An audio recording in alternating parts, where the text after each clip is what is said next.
Coding college style sheets के track के सिलसिले में पहले कोर्स का पहला हिस्सा। और आज हम स्टाइल शीट्स शामिल करने के अलावा अपने कोर्स का जायज़ा भी लेंगे।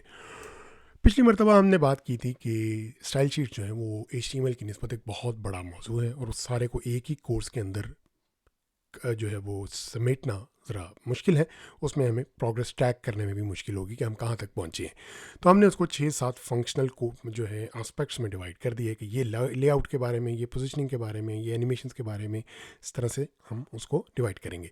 तो ये उस सिलसिले में पहला कोर्स है और पहला जो कोर्स है वो उसके कंटेंट जो है वो आपके सामने है। ये फाउंडेशन है। ये फाउंडेशन हम अच्छी तरह जो है वो पक्की करके फिर अगला कदम बढ़ाएंगे। अच्छा, एक चीज़ जो है वो HTML के कोर्स के सिलसिले में हमारे पास रही है वो ये कि हमारे पास एक कहानी थी।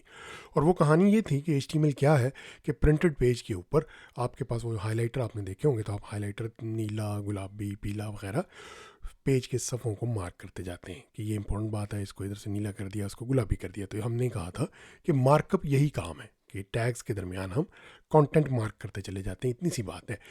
यहाँ पर हमारे पास दो मिलती जुलती स्टोरीज़ हैं, वो मैं आपको दोनों नरेट कर देता हूँ। उसके बाद कोर्स कंटेंट का जायज़ा लेते हैं। उसके बाद फिर हम स्टाइल शीट्स लिंक करने के 2-3 तरीक़ों के बारे में बात करेंगे।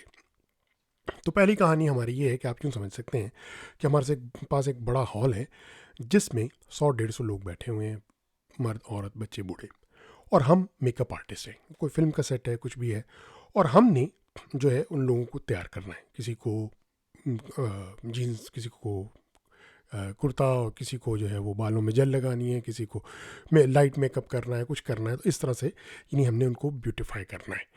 और ये जो है HTML में हम ये स्टाइल शीट्स में हम यही काम कर रहे होते हैं कि हम जो लोगों की जगह हमारे पास टैग्स हैं और हमने ये कहना होता है कि यार इस टैग को जो है वो ब्लैक कर दो, इसको थोड़ा बड़ा कर दो, इसको नीला कर दो, इसका बॉर्डर ऐसे कर दो। ये हमारा एक एनालॉजी है। दूसरी कॉरस्पॉन्डिंग एनालॉजी यूँ भी हो सकती है कि फ़र्ज़ करें कि आपकी एक बहुत बड़ी वर्कशॉप है और आप सिर्फ बॉडी और डेंटिंग पेंटिंग का काम करते हैं, और जो वो डेकोरेशन का काम गाड़ियों का होता है ना, बाज़ वो विंड स्क्रीन के ऊपर वो क्या कहते हैं, या शीशों के ऊपर ख़ास किस्म का वो रंग वगैरह कर देते हैं, बोनेट वगैरह। तो हमारे पास वो कोई 2-4 एकड़ का बड़ा मतलब लॉट है और उसमें कोई सिर्फ 100-150 गाड़ियाँ खड़ी हैं। कोई टोयोटा, होंडा और क्या कहते हैं सुजुकी और डाइवो और होंडाई, सब मुख्तलिफ की हैं। और फिर आगे उनके मॉडल मुख्तलिफ हैं, मसलन कैमरे है, कल्टस है, महरान है, खैबर वगैरह वगैरह। फिर ज़ाहिर है उनके फिर आगे ईयर्स भी मुख्तलिफ हैं। तो वो जो गाड़ियाँ हैं वो उनको भाई इसको लाल कर दो, लाल कर दो, किसको कर दो, सारी टोयोटा लाल कर दो, या सारी जो सुजुकी हैं वो लाल कर दो। नहीं, सारी सुजुकी कल्टस वो जो क्या कहते हैं सिल्वर रंग की हों उनको लाल कर दो, या सारे की सारी जो महरान हैं जो 2000 के बाद की हों उनको नीला कर दो, या ऐसी जो 5000 किलोमीटर या इससे ऊपर चली हूँ वगैरह वगैरह। इस तरह से आ सकती है ना, मतलब आप मुख्तलिफ तरीके से क्राइटेरिया से सिलेक्ट करके उसको खूबसूरत कर सकते हैं। तो ये हमारी दो स्टोरीज साथ चलेंगी। तो उस ज़मन में ये पहला कोर्स है और उसकी ये आउटलाइन अब मैं आपको थोड़ी सी बता देता हूँ कि पहली बात जो है ना वो सिलेक्टर और स्पेसिफिटी की है। और सिलेक्टर क्या है कि वही जो मैं गाड़ियों की मिसाल दे रहा था ना कि भाई टोयोटा के वो मॉडल जो 2005 के हों वगैरह वगैरह, या इतने कम से कम चले हों, ये हम सिलेक्ट कर रहे हैं ना गाड़ियाँ, उनको डेंटिंग पेंटिंग करने से पहले कि इनको नीला कर दो, इसके नए रिम लगा दो, लेकिन किसके, वो एक क्राइटेरिया दे रहे हैं, तो वो सिलेक्टर कहलाते हैं। और उसमें ये हो जाता है कि बाज़ औक़ात वो कन्फ्लिक्टिंग भी हो जाते हैं। मसलन एक जो है वो ये कहता है कि सारी टोयोटा को लाल कर दो, सारी टोयोटा गाड़ियाँ जो रेड कर दो। लेकिन दूसरा रूल ये कहता है कि टोयोटा क्रोला जो 2000 के बाद आई है उसको नीला कर दो। लेकिन एक और आया रूल कहता है कि टोयोटा क्रोला 2000 मॉडल जो हैं लेकिन जो सिर्फ 10,000 किलोमीटर चली हों उनको ब्राउन कलर कर दो। अब ये मतलब आप समझ रहे हैं ना कि क्राइटेरिया 3 तरह से हैं। तो एक गाड़ी जो टोयोटा की है उसके ऊपर यानी जो 10,000 किलोमीटर चली हुई है और वो टोयोटा भी है और क्रोला भी है और 2000 के बाद भी आई है, तो उस पर 3 जो है रूल्स आ रहे हैं। एक वो टोयोटा वाला आ रहा है कि सारी टोयोटा रेड कर दो, दूसरा कह रहा है नहीं टोयोटा क्रोला सारी ग्रीन कर दो, और तीसरा कह रहा है कि नहीं टोयोटा क्रोला जो 2000। तो यानी ये 3 है, तो इनमें से क्या अप्लाई करेंगे आप, क्या पेंट क्या करेंगे गाड़ी का आखिर में। तो ये स्पेसिफिटी का इशू है, और ये स्टाइल शीट्स के one of the most complex problem में से समझने में थोड़ा सा यहाँ पर कन्फ्यूजन होती है कि ये अगर अच्छी तरह समझ लिया जाए तो आगे आसानी होती है, क्योंकि इसको ना समझने की वजह से हमें अक्सर, मैंने ये देखा है कि फ्रंट एंड के अंदर डेवलपर्स को ये समझ नहीं आ रही होती कि जो पेज का आउटपुट नज़र आ रहा है वो ऐसा क्यों नज़र आ रहा है, या जो वो स्टाइल शीट लिख रहे हैं वो असर क्यों नहीं कर रही। वो अमूमन स्पेसिफिटी की वजह से होता है। उसके बाद मीडिया और कंटेनर क्वेरीज आ जाती हैं। उसमें आप इस तरह से कर सकते हैं कि ज़्यादा इसकी ब्यूटी पाउडर वाली एनालॉजी देना मुनासिब होगी कि जैसे मैं कहता हूँ कि भाई सबको जो है ना बालों में वो सबको कुर्ते पहना दो लड़कों को, लेकिन वो लड़के जिनका हाइट जो है वो 5'10" से ज़्यादा हो, अगर कम हो तो वो जीन्स पहने, इस तरह से। तो ये मीडिया और कंटेनर क्वेरीज ना यही काम करती हैं कि भाई अगर ब्राउज़र की स्क्रीन का साइज़ इतना हो तो ये वाले मतलब मेकअप वाले मतलब ये एक्टिविटीज़ करो, वरना ये करो। और इसका इस्तेमाल बहुत ज़्यादा रिस्पॉन्सिव वेब में होता है। ये टर्मिनोलॉजी है रिस्पॉन्सिव वेब। इससे क्या मुराद है कि वेबसाइट आपकी जब मोबाइल पे ओपन होगी या आपकी टैबलेट पे ओपन होगी तो वो अपने स्क्रीन साइज़ के हिसाब से ऑटोमेटिक एडजस्ट करेगी ताकि वो हर जगह ठीक नज़र आए।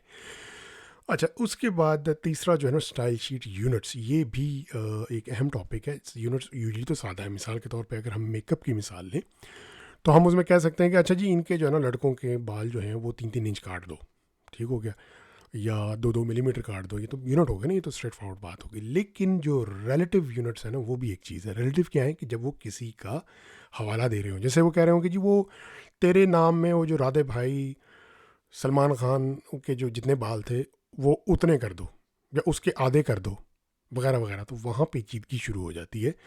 तो ये इस वजह से जो रिलेटिव यूनिट्स हैं इनको हम ज़रा अच्छे तरीके से देखेंगे। तो ये स्पेसिफिटी के बाद स्टाइल शीट्स में दूसरा प्रॉब्लम है, दूसरा एस्पेक्ट है जो बहुत कंफ्यूज कर सकता है। और ये वही कि नहीं आप हथौड़े मारे जा रहे हैं, लिख रहे हैं और आप फ्रस्ट्रेट हो रहे हैं कि यार मैं इसको ब्राउज़र को ये कह रहा हूँ लेकिन निकल कुछ और रहा है। तो स्पेसिफिटी और यूनिट्स। तीसरी चीज़ वैसे पोजीशनिंग होती है, वो हम बाद में देखेंगे। तो मतलब जिस ट्रैक में हम जाएंगे तो जहाँ जो डिफ़िकल्ट एस्पेक्ट्स हैं वो मैं पहले आपको फ्लैग कर दूंगा। तो यहाँ पर स्पेसिफिटी और ये रिलेटिव यूनिट्स जो है ना ये है। इसके अलावा हम वेरिएबल और फंक्शंस देखेंगे, थोड़ा सा उसको अंडरस्टैंड करेंगे। और इसके अलावा हम कुछ डायरेक्टिव देखेंगे। ये एट द रेट नहीं, वो जो ईमेल में ईमेल एड्रेस में एक कैरेक्टर होता है @ उससे जो है ना कुछ इंपॉर्टेंट डायरेक्टिव्स आते हैं, उनको भी हम देखेंगे। तो इस तरह ये हमारी फाउंडेशनल कोर्स बन जाएगा। इसको हम अच्छी तरह जब हम वो अपने इन सारे टूल्स को अच्छी तरह समझ लेंगे, मास्टर कर लेंगे, तो फिर आगे चलना आसान होगा। तो आज का जो सेशन है वो सिर्फ एक ही टॉपिक पर है, वो है स्टाइल शीट शामिल कैसे करनी है।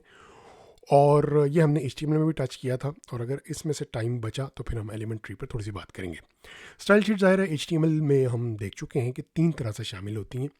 एक ये कि एक टैग जो है, किसी भी टैग, उसके ऊपर स्टाइल का एट्रीब्यूट आता है और स्टाइल वहीं पे उसी के अंदर डाल दिए जाते हैं। और दूसरा ये कि हेड सेक्शन के अंदर स्टाइल में आते हैं, यानी इन डॉक्यूमेंट। वो इन लाइन था, ये इन डॉक्यूमेंट। और थर्ड डॉक्यूमेंट से बाहर, और वो जो है वो भी हम देख चुके हैं। तो उसको मैं थोड़ा सा डिमॉन्स्ट्रेट करके रिवाइज करूँगा, और अगर वक्त बचा तो एलिमेंट्री, वरना फिर हम इसको किसी और मौके पर देखेंगे। अच्छा, ये मैंने आपके लिए सादा सा पेज बॉयलर प्लेट रखा हुआ है। इसमें सिर्फ एक पैराग्राफ है और इसमें कोई ख़ास बात नहीं है। पहले से मैंने एक स्टाइल शीट का एक फ़ोल्डर बना के उसमें एक ये रखी हुई है, और इसको मैं अब इसके साथ लिंक कर दूंगा। और लिंक के लिए हमने HTML के कोर्स में देखा था कि लिंक का टैग था और रेल हमने देना होता था स्टाइल शीट, और फिर हम href उसका पाथ देते हैं, रिलेटिव पाथ स्लैश। ये रिलेटिव पाथ पे भी हम डिस्कशन HTML के कोर्स में कर चुके हैं। अब हमने इसको सेव कर दिया और नतीजा कुछ भी नहीं निकला, क्योंकि कुछ हमने कहा ही नहीं। रूल्स कैसे लिखते हैं वो हम बाद में देखेंगे। फ़िलहाल मैं सिर्फ इतना सा कह रहा हूँ, आप मोटा मोटा ये समझ लेंगे मैं कह रहा हूँ कि तमाम पैराग्राफ जो हैं वो रेड होने चाहिए। ठीक हो गया। अब मैंने ये सेव कर दिया तो ये अप्लाई हो गया। ये कौन सा स्टाइल हो गया? ये एक्सटर्नल हो गया। दूसरा तरीका जो है वो ये है कि आप इधर ही स्टाइल स्लैश स्टाइल कर दें और यहाँ पर रूल लिख दें। जैसे मैं यहाँ पर रूल लिख रहा हूँ, इधर मैं कह रहा हूँ कि कलर जो है वो ब्लू कर दो। अच्छा, अभी मैं सेव नहीं करूँगा। अब मैं सेव करके आपको दिखाना चाहूँगा कि क्या होगा। ये मैं सेव किया तो ये ब्लू हो गया। अच्छा, ये ब्लू क्यों हो गया? यहाँ पर मैं एक चीज़ जो है वो फ्लैग करना चाहूँगा, और वो ये कि देखें, दो कन्फ्लिक्टिंग रूल्स हैं इस टाइम पर। मैं सिर्फ प्रॉब्लम हाईलाइट कर रहा हूँ, सोल्यूशन या अंडरस्टैंडिंग में आपने नहीं जाना, आपने सिर्फ प्रॉब्लम ऑब्जर्व करना है। आपने देखना है कि मसला है ये, और वो क्या मसला है कि ये कह रहा है कि पैराग्राफ लाल होने चाहिए, रेड, और ये कह रहा है कि पैराग्राफ जो है वो ब्लू होने चाहिए। तो अब किसकी मानी जाए? ये प्रॉब्लम स्पेसिफिटी एड्रेस करती है, जो हम बाद में देखेंगे, ठीक है। इस टाइम पर ये ब्लू हो रहा है, इसकी भी एक्सप्लेनेशन में हम नहीं जाएंगे कि ये क्यों हो रहा है। आपने सिर्फ प्रॉब्लम नोट करना है कि yes this is a problem, we don't care about the solution. हमें परवाह नहीं है सोल्यूशन की, हमें सिर्फ प्रॉब्लम पता होना चाहिए, और वो ये प्रॉब्लम है कि ये हमने कुछ कहा, वो कुछ कहा। अब लास्ट ये है कि यहाँ स्टाइल एट्रीब्यूट, ये कौन सा था? ये एक्सटर्नल हो गया ना, और ये इन डॉक्यूमेंट हो गए, और ये अब मैं आपको इन लाइन दिखा रहा हूँ। स्टाइल इक्वल टू कलर, और इधर मैं करता हूँ ग्रीन। इसको मैंने सेव कर दिया, अब ये ग्रीन हो गया। तो ये मैं अगेन रिपीट करूँगा, हमने सिर्फ प्रॉब्लम ऑब्जर्व करना है कि तीन बातें हैं। एक कह रहा है पैराग्राफ को रेड कर दो, एक कह रहा है ब्लू कर दो, और एक कह रहा है ग्रीन कर दो। और वो ज़ाहिर इनमें से किसी की तो माननी पड़ेगी ना। तो किसकी मानी जा रही है, वो क्यों मानी जा रही है, वो अलग देखेंगे। लेकिन ये नोट कीजिएगा कि तीन बातें आपस में कॉन्फ्लिक्ट कर रही हैं, और ये प्रॉब्लम स्पेसिफिटी एड्रेस करती है। अच्छा, लास्ट सिर्फ एक कन्फ्यूजन मैं आपको क्लियर कर दूं कि यहाँ पर ये जो है ना, ये हम टैग सेलेक्ट करना है ना, जब मतलब ब्रश उठाना है मेकअप का, तो हमने कुछ लोगों को मुंतखब करना है, सेलेक्ट करना है कि भाई किसको करना है। तो ये जो पार्ट है ना, ये सिलेक्टर कहलाता है। तो ये बता रहा है कि भाई ये पैराग्राफ्स को करना है। तो ये वाला जो पूरा पार्ट है, ये देखें, ये और ये जो करली ब्रेसेस है, ये इधर क्यों नहीं आ रहा? ये इधर इसलिए नहीं आ रहा है क्योंकि ये स्टाइल एट्रीब्यूट लगा ही पैराग्राफ पे है। तो ये तो ऑब्वियस बात है कि ये सारी की सारा मेकअप इसको करना है, इस वाले को, ठीक है। इस वजह से ये वाला पोर्शन इधर स्किप हो जाता है, ठीक हो गया।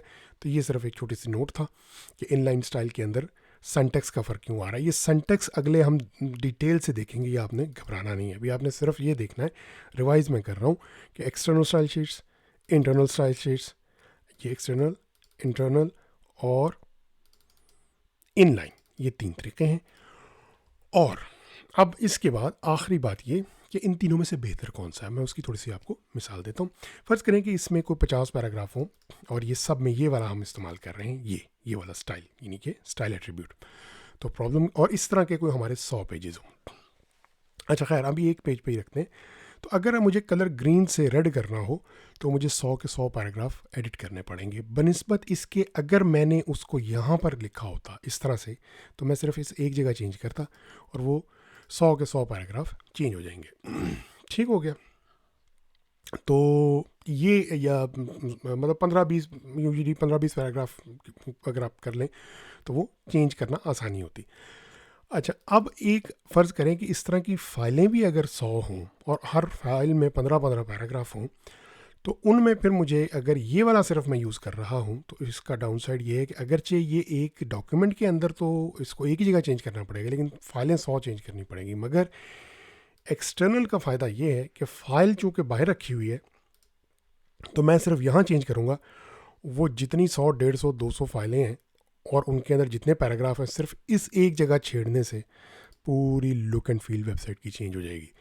तो बेस्ट तरीका ये है, लेकिन डिपेंड करता है सिचुएशन पे। तो हम सम टाइम ये वाला तरीका भी अपनाएंगे और कभी कभी ये भी कर लेंगे, डिपेंड करता है, लेकिन this is the way to go. तो यही आज का जो सबक है, इसको एलिमेंट्री की गुफ्तगू मेरे ख्याल रहने देते हैं, वो हम नेक्स्ट उस पर रख लेंगे। तो ये आज मैं आपको सिर्फ बताना चाह रहा था कि पहला जो स्टाइल शीट्स का कोर्स है, उसके क्या कंटेंट है वो मैंने आपसे ज़िक्र किया, और स्टाइल शीट्स को इंक्लूड करना और स्पेसिफिटी का प्रॉब्लम हल्का सा मैंने आपको एड्रेस किया है कि वो प्रॉब्लम क्या है। और इसके साथ ही मेरे ख्याल आज का सेशन जो है यहीं पर कंक्लूड करते हैं। आपके वक्त और तवज्जो का बहुत बहुत शुक्रिया।